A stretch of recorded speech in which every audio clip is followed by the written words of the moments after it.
അതുകൊണ്ട് തന്നെ ഗുണങ്ങൾ ഏറെയുണ്ടെന്ന് കരുതി അധികമായി ഉപയോഗിക്കാനുള്ള പ്രവണതയും കാണുന്നുണ്ട്. അത് ശരിയല്ല.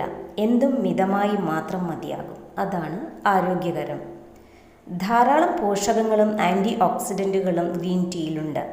ശരീരഭാരം കുറയ്ക്കുന്നതിനും ക്ഷീണമകറ്റുന്നതിനും റിലാക്സേഷൻ ലഭിക്കുന്നതിനുമെല്ലാം ഗ്രീൻ ടീ ഉത്തമമാണ്.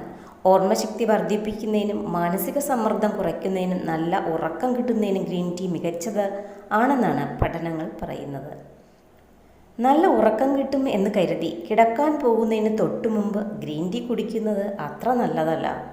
ഗ്രീൻ ടീയിലുള്ള കഫീൻ ഉറക്കം തടസ്സപ്പെടുത്താൻ ഇടയാക്കും. അതിനാൽ രാത്രി ഉറങ്ങാൻ പോകുന്നതിന് 2-3 മണിക്കൂർ മുമ്പ് ഗ്രീൻ ടീ കുടിക്കണം. ദിവസവും 2-3 കപ്പ് ഗ്രീൻ ടീ മതിയാകും. അമിതമായാൽ വിളർച്ച, ഉറക്കമില്ലായ്മ എന്നിവയ്ക്ക് കാരണമാകും.